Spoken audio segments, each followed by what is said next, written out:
Hi hello అందరికీ నమస్కారం అండి. శాండీ బ్లాగ్ స్వాగతం. నేనైతే చాలా బాగున్నాను, మీరందరూ కూడా బాగుండాలని మనస్ఫూర్తిగా కోరుకుంటున్నాను. అలాగే ఈ రోజు లక్షవారం రోజు దీపం అది ఎలా పెట్టుకున్నాను ఏంటి, అలాగే నా డైలీ రొటీన్ ఎలా గడిచింది ఏంటి, మళ్ళీ ఈ రోజు పిల్లలకి లంచ్ బాక్స్ రెసిపీ చాలా మంచిదైతే పెట్టానండి. చాలా వెరైటీగా కూడా ఉంటుంది. అది ఏంటి అనేది వీడియో స్కిప్ చేయకుండా చూడండి, మీకే అర్థమవుతుంది. ఈ రోజైతే నేను పిల్లలు వెళ్ళాక దీపం పెట్టాను. లక్షవారం అయినా తొందరగా అంటే లేవలేకపోయాను అనమాట. లక్షవారం రోజు కాబట్టి ఇంకా పిల్లలు వెళ్ళిన తర్వాత చక్కగా ఇలా పూజ అయితే చేసుకున్నానండి. ఎప్పుడు ఎలా పెట్టుకుంటానో అలాగే పూజ అయితే చేసేసుకున్నాను.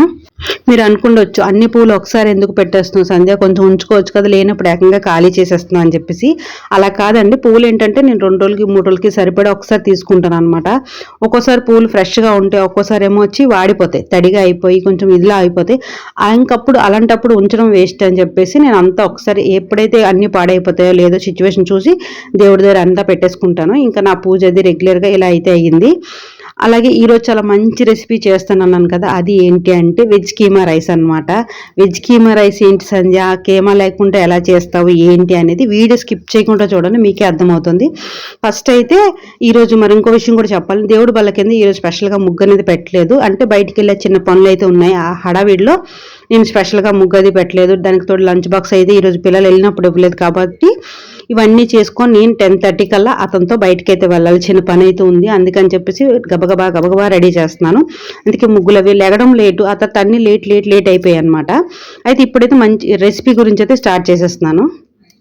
అయితే చెప్పాను కదా వెజ్ కీమా రైస్ అని చెప్పేసి. వెజ్ కీమా రైస్ ఎలా చేయాలి ఏంటి అంటే ఏమీ లేదండి, మిల్ మేకర్ అనమాట. నాకు ఇంక వేరే పేర్లు అవేమి నాకు తెలియదు, నాకు తెలిసేది మిల్ మేకరే.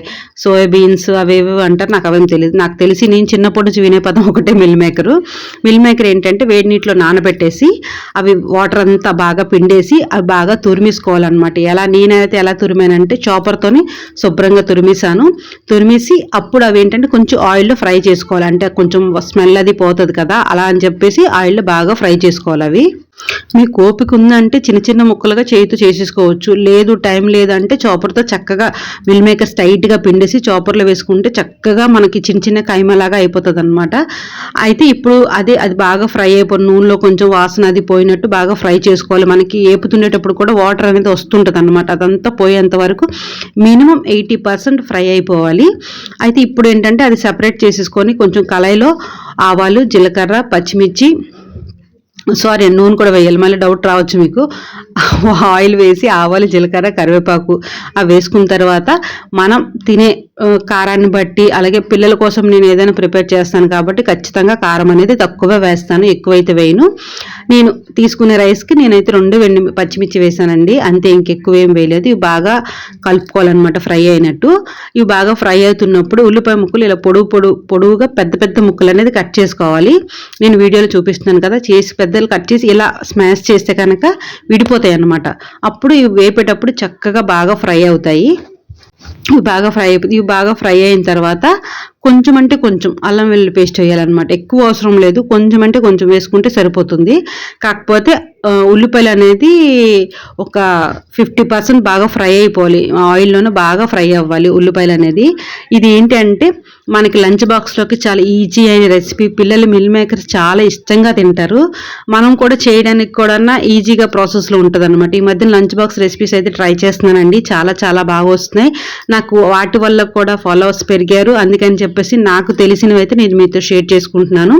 ఇది నేను కొత్తగా అంటే ఏం లంచ్ బాక్స్ పెడదాం పిల్లలకి ఏంటని ఆలోచించాను, ఏమీ దొరకట్లేదు. కాయగూరలకు వెళ్ళడానికి బద్దకించాను, న్యూ ఇయర్ కదా నిన్న, అందుకని చెప్పేసి వెళ్ళలేదు. సరే ఇంక ఉదయాన్ని ఏం చేద్దాము, మిల్ మేకర్ కర్రీ చేద్దామా అంటే టైం అయిపోద్ది, రసము అండ్ లేట్గా లేచాను, రసము అన్నము కూర అన్నీ ఉండేసరికి అని చెప్పేసి ఆలోచించి వాళ్ళు వెళ్ళేలోపు నాకు ఈ ఐడియా అయితే వచ్చింది. అయితే చెప్పాను కదా, అలా అయితే ప్రిపేర్ చేస్తున్నాను. ఫస్ట్ ఉల్లిపాయలు బాగా ఫ్రై అయిన తర్వాత అల్లం వెల్లుల్లి పేస్ట్ వేసుకోవాలి. ఇవంతా కూడా బాగా అంటే అల్లం వెల్లుల్లి పచ్చి వాసన పోయినంత వరకు బాగా ఫ్రై చేసుకోవాలి. వారికి కూడా బోర్ కొట్టకూడదు కదా అని చెప్పేసి అయితే ట్రై చేశాను. చాలా బాగా వచ్చిందండి, అంత పర్ఫెక్ట్గా వచ్చిందంటే అంత పర్ఫెక్ట్గా వచ్చింది. అందుకే వీడియో స్కిప్ చేయకుండా చూడండి, మీకే అర్థమవుతుంది. మన లంచ్ బాక్స్ రెసిపీస్ ఏంటంటే ఇలా ఈజీగా ఉండాలి, టేస్ట్గా ఉండాలి, ఫాస్ట్గా అయిపోవాలన్నమాట. అందుకని చెప్పేసి ఇలాగైతే నేను అప్పుడప్పుడు ట్రై చేస్తుంటాను. మ్యాక్సిమం అయినంత వరకు హెల్తీగానే పెడతాను. ఇన్ కేస్ ఒక్కోసారి అటు ఇటు అయినప్పుడు ఒక్కోసారి అలాగైతే చేస్తాను. అవి బాగా ఫ్రై అయిన తర్వాత కాస్త పసుపు, సాల్ట్, కారం, ధనియాల పొడి, అలాగే గరం మసాలా వేసుకోవాలి. అవంతా కూడా స్పైసీగా అనేది మీరు చూసుకొని వేసుకోండి. అంటే మీ పిల్లలు పెద్దవాళ్ళు అయితే కనుక స్పైసీగా తింటారు. కొంతమంది చిన్నపిల్లలైనా స్పైసీగా తింటారు, కొంతమంది పెద్దవాళ్ళైనా స్పైసీనెస్ అస్సలు తినరు. అది చూసుకొని వేసుకోండి. నేనైతే అలా అన్నీ వేసుకున్న తర్వాత లాస్ట్లో కొంచెం బిర్యానీ ఫ్లేవర్ రావాలని చెప్పేసి చికెన్, అది వెజిటేబుల్ కీమా రైస్ కాబట్టి ఆ ఫ్లేవర్ రావడానికి అని చెప్పేసి చికెన్ మసాలా అనేది వేసానండి. అంటే మటన్ మసాలాను వేసుకోవచ్చు, చికెన్ మసాలాను వేసుకోవచ్చు. నేనైతే ఇంట్లో ప్రస్తుతానికి చికెన్ మసాలా ఉందని చెప్పి చికెన్ మసాలా వేశాను. ఇంకా అంటే నేను ఎప్పుడు కూడా ఇంట్లో ఏముంటే వాటితోనే చేస్తాను తప్ప ప్రత్యేకించి తెప్పించి వాటి కోసం చేసేంత ఇదైతే లేదు. మ్యాక్సిమం అది ఇంట్లో ఉంటే కనుక దాంతో అప్పటికప్పుడు అయితే రైస్ చేసేస్తాను. ఇప్పుడు మిల్ మేకర్స్ అనేది మన ఇంట్లో పెద్దగా మా ఇంట్లో ఎవరు కర్రీ అనేది తినరు. సరే ఇంకా కర్రీ తింటూ పిల్లలు ఎప్పుడో తింటారనమాట. అది కూడా తక్కువ బిర్యానీలు అట్లా వేస్తే తింటారు. అలా నిన్న కొంచెం బాగా మసాలాలు కానీ బిర్యానీలు కానీ బాగా తిన్నారు చికెన్ అది అని చెప్పేసి ఇలా మిల్ మేకర్స్ తెప్పించి రైస్ అయితే చేశాను. చాలా చాలా బాగా వచ్చింది, చెప్పాను కదా. ఈ చికెన్ మసాలా, ఈ మసాలాలను ఇవన్నీ వేసిన తర్వాత బాగా వేపుకొని ఆయిల్ చూసారా ఇలా పైకి ఇలా బబుల్స్లో తేలేటప్పుడు మనం ముందుగానే ఫ్రై చేసుకున్న మిల్ మేకర్స్ అనేది వేసుకోవాలి. అంటే మీకు ఎలా వేగాయని తెలిస్తే చూసారు, నేను వేసేటప్పుడు అమాంతం వేసినా కూడా పొడి పొడిగా వచ్చాయి. అది అనమాట 80% బాగా ఫ్రై అయిపోవాలి, లేదంటే అదొక రకమైన స్మెల్ వస్తుంది. పిల్లలు కూడా తినడానికి కొంచెం ఇబ్బందిగా పడతారు. అందుకని మాత్రం ఫస్ట్ బాగా మనం ముందే 80% ఫ్రై చేసుకుంటే ఈ మసాలాలో కొంచెం మిగతా 20% అనేది ఫ్రై అయిపోద్ది. చూసారు కదా, చూడడానికి కొంచెం కీమాలా ఉంది కదా, అందుకే అన్నాను అనమాట వెజిటేబుల్ కీమా రైస్ అని చెప్పేసి. చాలా చాలా బాగుంటుంది. వెజిటేరియన్కి ఇది బెస్ట్ బిర్యానీ ఫ్రైడ్ రైస్ అని చెప్పొచ్చు, కీమా అని చెప్పొచ్చు అనమాట. అయితే ప్రస్తుతానికి ఇది బాగా ఫ్రై అవుతుంది. ఎలా అంటే ఇవన్నీ ఆనియన్స్ అన్నీ వేసేసి మసాలాలన్నీ ఇందులోకి బాగా కలిసిపోవాలి, అంతగా మనం ఫ్రై అయితే చేసుకోవాలి.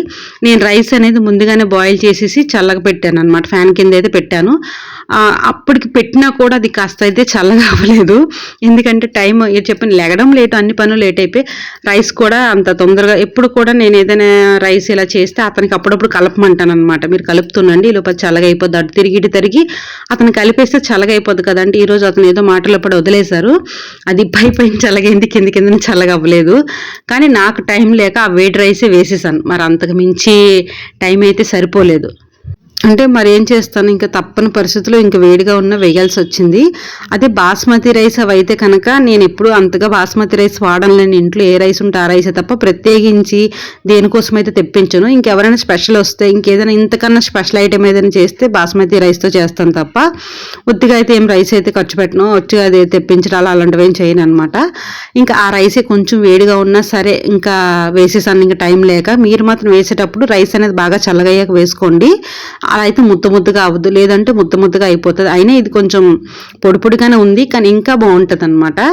ఇప్పుడైతే ఆ కీమాలోకి మనం రైస్ ఎంతైతే మన పిల్లలకి కావాలో, ఎంతైతే మసాలాకు సరిపోతుందో అంత రైస్ అయితే వేసుకొని శుభ్రంగా మొత్తం కీమా మొత్తం కలిసేటట్టు బాగా మనం కలుపుకోవాలి. అది చూసారు కదా, నేను ఎలా అయితే కలుపుతున్నాను అలా కలుపుకొని ఒక్కసారి ఇవంతా కలిపిన తర్వాత ఉప్పు కారం అన్నీ చూసుకోండి. ఉప్పు కారం మసాలా అన్నీ సరిపోయలేదా. మీకు కావాలనుకుంటే నిమ్మకాయ రసం వేసుకోవచ్చు. నేనైతే నిమ్మకాయ రసం వేయట్లేదు, అంటే వేయట్లేదంటే లేదు కాబట్టి వేయట్లేదు అనమాట. అంతే తప్ప మీకు కావాలంటే వేసుకోండి, అంతేగాని వెయ్యాలనేం లేదు. కొత్తిమీర కూడా వేసుకుంటే బాగుంటుంది. కొత్తిమీర అనవసరంగా నేనైతే ప్రతిదానికి వాడను, తేను. అంటే ఉంటే వేస్తాను, లేకపోతే లేదు. మీకు కావాలంటే కొత్తిమీర కూడా వేసుకోండి. అలాగే చిన్న చిన్న ఆనియన్స్ కూడా వేసుకోవచ్చు.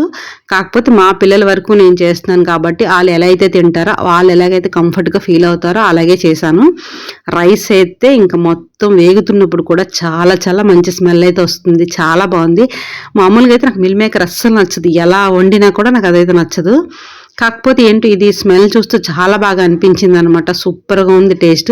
ఇంకా ఈరోజు మా టిఫిన్ కూడా ఇదేనండి. అంటే ఇంకా పిల్లలకి లంచ్ బాక్స్ పెట్టేసి మేము ఎలాగో బయటకు వెళ్ళిపోతున్నామని ఇంకా టిఫిన్ కూడా ఇదే చేసేద్దామని డిసైడ్ అయ్యాము అతను నేను కూడా. అందుకనే కొంచెం ఎక్కువగానే చేశాను.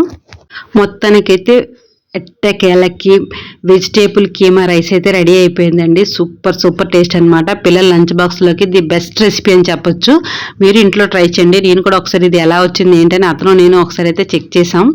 చాలా చాలా బాగా వచ్చింది. కాకపోతే మీకు వీడియోలో చెప్పాను, అతనికి అలా తిన్నప్పుడు చేసినప్పుడు వీడియోస్ తీస్తే నచ్చదు, అందుకనే తీయట్లేదు. కానీ చాలా బాగా వచ్చిందండి. ఒక్కోసారి పర్వాలేదు తీయ అంటారు, ఒక్కోసారి తీయొద్దు అంటారు, కానీ ఎందుకని చెప్పేసి నేనైతే తీయలేదు. మీరు కూడా ఇంట్లో ట్రై చేయండి, వెజిటేరియన్కి ది బెస్ట్ రైస్ అని చెప్పొచ్చు. ఇలా ట్రై చేసి పిల్లలకి పెట్టొచ్చు, లేదా మనం ఆఫీసులకు వెళ్ళేటప్పుడు కూడా సింపుల్గా ఒక్కోసారి టైం దొరికినప్పుడు ఇలా సింపుల్గా చేసి వెళ్ళిపోతే కనుక ఫాస్ట్గా అయిపోతుంది. అలాగే ఈరోజు నా ఫుల్ డే రొటీన్ బ్లాగ్ మీతో ఎలాగో షేర్ చేస్తాను. నా డ్యూటీ ఎంతవరకు అయింది, ఇప్పటి వరకు ఉదయం మార్నింగ్ వరకు అయితే అయ్యింది. అతను టేస్ట్ చూసిన తర్వాత కొంచెం సాల్ట్ తక్కువైందంటే ఇంకా కాస్త సాల్ట్ వేసి కలిపేసి పిల్లల క్యారేజ్ అయితే మేము కొంచెం తినేసి పిల్లల క్యారేజ్ అయితే ఇచ్చేసాము.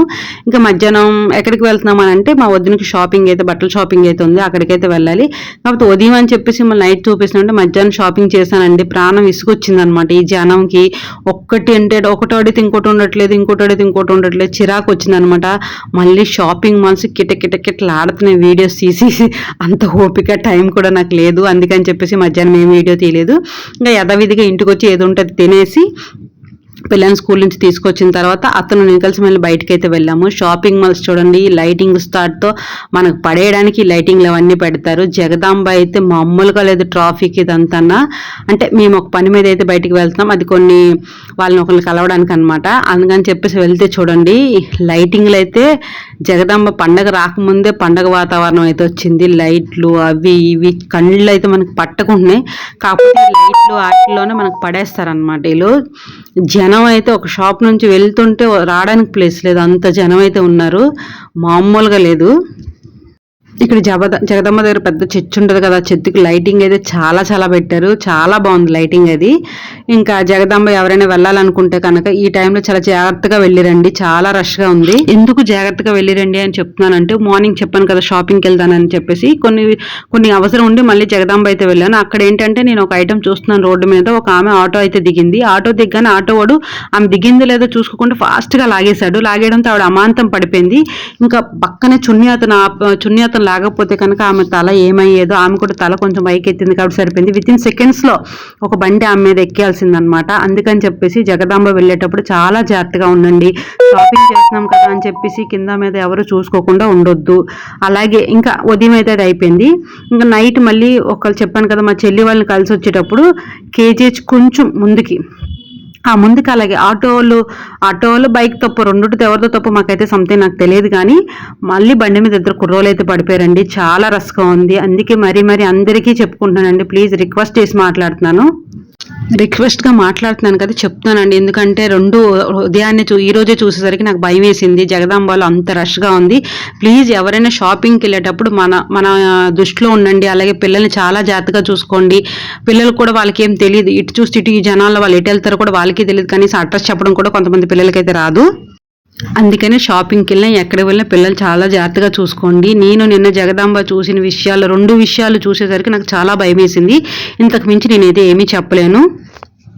ఎందుకు చెప్పలేను అంటున్నాను, ఇప్పటికే వీడియో బాగా లెంత్ అయిపోయింది అనమాట, అందుకే నేను చెప్పట్లేదు. ప్లీజ్ చెప్తున్నానండి. నిన్న 2 ఒకసారి చూసేసరికి నాకు కాస్త భయం అయితే వేసింది. నిన్న ట్రాఫిక్ కూడా దానికి సింక్ అయినట్టు చాలా రష్గా ఉంది.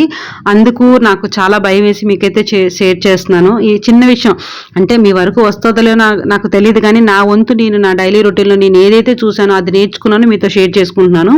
మరొకసారి షాపింగ్కి వెళ్ళినా ఎక్కడికి వెళ్ళినా పిల్లల్ని జాగ్రత్తగా చూసుకోండి. మీరు వెనక వైపు ముందు వైపు మనం తిన్నగా వెళ్ళినా అవతల వాడు అస్సలు తిన్నగా రాడనమాట. అది చూసుకొని మీరు కొంచెం షాపింగ్ కానీ ఎక్కడికి వెళ్ళినా ట్రై చేయండి. ఎందుకంటే నిన్న ఎగ్జాంపుల్ ఏంటంటే ఆటో వాళ్ళదో బైక్ వాళ్ళదో తప్పైతే తెలియదు, కానీ ఆ బైక్ నుంచి 2 అబ్బాయిలు పడిపోయారు. ఏకం పడిపోయి వాళ్ళకి హెల్మెట్ ఉంది కాబట్టి బాగా సేఫ్ అయ్యారు. అందుకని చెప్పాను. ఈ వీడియో కనుక నచ్చితే లైక్ కొట్టండి, ప్లీజ్ సపోర్ట్ చేయండి.